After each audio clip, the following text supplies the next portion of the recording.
The first episode of Welcome to Derry just dropped, and all I can say is, woo! This episode was fucking crazy. Okay, before we get started, spoiler warning. This whole thing is going to be spoilers, a recap of the episode and my review of it. So if you don't want to be spoiled, click away now. And if you don't know it, Stephen King, Pennywise the Clown. Original movie back in the 90s, right? They remade it in 2017 and part 2 in 2019. This is a prequel series to the 2017 and 2019 part. It takes place in the 1960s with Bill Skarsgård reprising his role as Pennywise. And oh my goodness, I don't know what the fuck the writers got going on. This episode was crazy. Let's talk about it.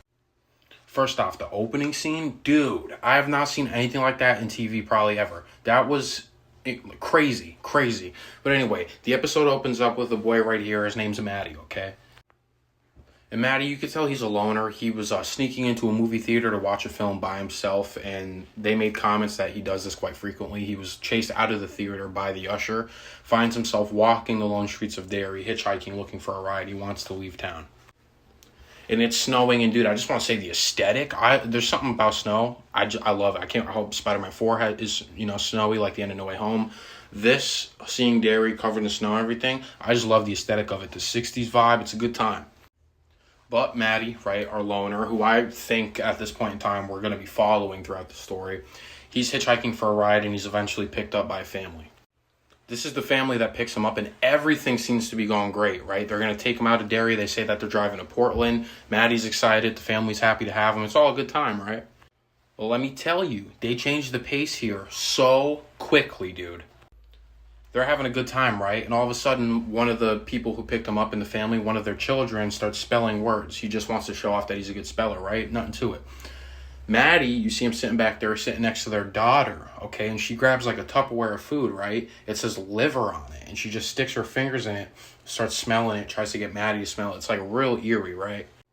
And all of a sudden, you could feel the whole vibe of the scene change, like a paradigm shift, just all like, you're kind of happy for him, he's getting out of town, and then you could just feel something off. Well, to everyone's surprise, the family's batshit crazy, right? Dude, you're not ready for this, I'm telling you. Mind you, their son in the backseat spelling out words. The words start getting weirder and weirder, like strangulation, kidnapping, right? Weird words he's spelling out, and the whole family starts chanting it together, repeating it. So off rip, I'm sitting there like this. What the fuck? Then they're driving, right? Now they left Derry, but it's like they were kind of in a loop because all of a sudden it shows the road and you see the Welcome to Derry sign. Maddie in the back is like, yo, I thought we were going to Portland. We're like, what the fuck? So I'm very intrigued right now. I had my hopes kind of like mid for the show because it's a prequel series. It's a horror TV show. I was like, from the trailers, it looks kind of like a rerun of the same stories we had similarly. So I don't have my expectations real high going into this, right? But dude, this gets fucking crazy. So boom, you see the Welcome Derry sign. They're driving. Maddie, he's all tweaked out now. They're spelling out strangulation and kidnapping. They're driving back into Derry. They're all getting weird as fuck. The daughter next to him smelling liver juices on her hand. Maddie jumps up, grabs the wheel, right? The dad's like, nah, I got the driving. Pushes the kid over. So you see his wife down there in the passenger seat. Maddie falls onto her lap. Turns out she's pregnant. She has a huge baby bump, right? And oh my goodness, I'm not ready for what. Oh, she's in pain. She's holding her stomach. She's like, oh, I think it's coming. And you see her stomach start to pulsate. And the music they have playing, it's disgusting. It reminds me a lot of like Alien, the newer Alien movie that came out when they were inside the chest. Or I don't know if you ever seen Slither from 2006. Disgusting stuff. Her stomach's pulsating, deforming, right? Then it shows her thighs, in between her thighs where her underwear are, right? You get my drift? And you see something coming out of her, dude. It's not for the weak. But out comes this fucking thing, a fucking vampire bat monster fucking creature of a thing. Mind you, they also, it got confirmed the other day that we weren't going to be seeing a lot of Pennywise in the show till end of the season. So automatically people were getting concerned about that. Like, oh, what's the point of the TV show if we're not going to see him? But you have to understand, Pennywise is just one form that the creature carries, right? The creature is a shapeshifter. Just because we're not getting Pennywise doesn't mean we're not getting anything else. We ended up getting this creature demon baby thing. And let me tell you something. This might be a hot take, but dude, I'm telling you the truth. They'd be better off with fucking Pennywise. This thing was fucking moving different, boy. I mean, look at it. It got like two faces and a baby face on its neck and no eyeballs, and it's all fucked up. But it starts flying around the car. Boom. Kills Maddie right then and there. I'm like, what the fuck? So first I'm watching this, not high expectations, right? I'm following Maddie like this. I'm like, okay, this is our character, right? Picks up the people. I'm like, oh, this is nice. Turns unnice real quick, right? It gets all creepy with the liver juices and everything else, okay? Then the fucking deformity pregnancy creature crawling out of her vagina, dude, that was a little much. So I'm like, like that shit was crazy, right? Then he kills Maddie off rip. So I'm like, oh, this is what we're doing now? And after the opening kill, right, we get a time skip of 4 months to our new main group of characters. Teddy and Phil. And off rip, they're talking about extraterrestrials, right? Which is irony because right? An extraterrestrial being. Now, Phil, the taller one in the gray shirt, he reminds me a lot of Richie. Wise guy, but he's a little bit more insensitive, I'd say. And then we have Teddy, the boy in the sweater vest, and he reminds me a little bit of Stanley from the original series.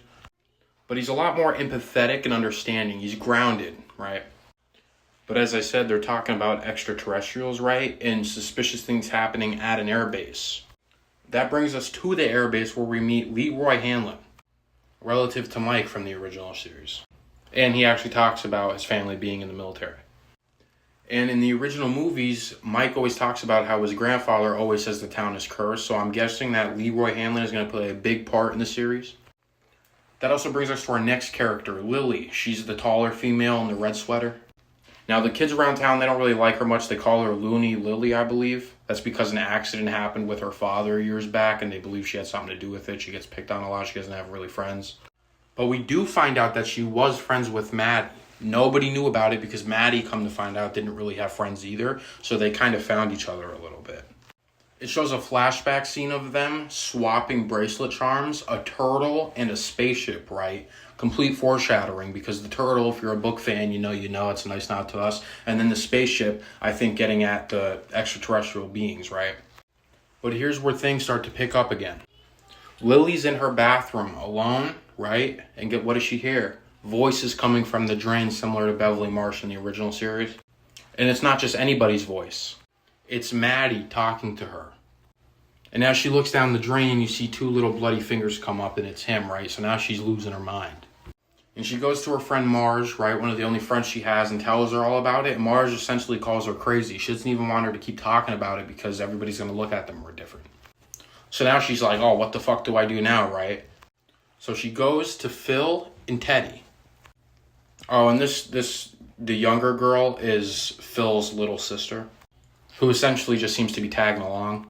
But anyway, she runs to them talking about, oh, I see Maddie in the drain, whatever. And instantly Phil's like, get a load of this guy. But Teddy's trying to hear her out. Like I said, he's a little more grounded, but he's logical, so he doesn't believe her. And they essentially just split ways with no progress to be made because they just can't believe her, right? Looney Lily. That's when Teddy returns home, okay? And he asks his father, what does he think about missing children being held hostage in the sewers, right? The father completely writes it off as a fantasy.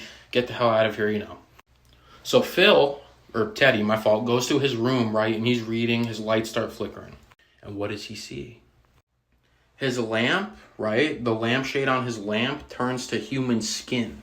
Someone who got skinned, right? And it starts rolling towards him, so he's tweaking the fuck out. Who wouldn't be? So he's sick to his stomach, right? He's throwing up and he calls a meeting. Okay, Lily was telling the truth. I believe her now because of this lampshade. Phil is like, okay, I know when Teddy's lying. I could tell he's not lying, right? He's throwing up. So obviously this is real and we're all fucked. What the hell do we do? So now it's research time, right? They hit the books. Remember in the beginning of the story when Maddie snuck into the movie theater, right? There's news reports in the newspaper that they thought people at the theater had something to do with it. So they immediately hit them. And I couldn't find any pictures of the cast member, but it's another young girl who they recruit. And the young girl was pissed off, like, listen, my family didn't have anything to do with Maddie. Please get the hell out of here. So then the kids are like, all right, we'll go. And this is actually all them at her doorstep. So this is right when they're about to leave. They give up. And as they're walking away, they mention, oh, there has to be something about that musical, right? About the song that Maddie was singing from the drain. The other little girl hears this and was like, what musical? What song, right? Because she claims, since hearing them talk about it, she's like, wait, I heard people in the drain too, so now they got to lock in. So they think about, okay, what song was Maddie singing from the drain? Well, my family owns a movie theater, right? We got all the musicals on deck. We just find the song, we'll watch the music video of it and see what's popping, right? So boom, they all hit the movie theater after hours on some chill shit, right? Plug up the projector, which you know never goes well. And they're listening to this old musical that all the kids from the drain were singing. That's when we see Maddie appear inside the musical. Creepy, eerie, he's holding a baby like this, right? And he's looking at the camera on some devious shit. So they're like, Maddie, come on. He's like, is that you? Phil, Teddy, Lily, is that you? They're like, yeah, come on, we're gonna save you. Let's get out of here. He's like, I can't. It's all your fault. On some creepy shit, right? Mind you, he's holding a baby. The music is picking up. It's getting real fucking creepy. Then, here comes the fucking demon of the West flying out the projector screen.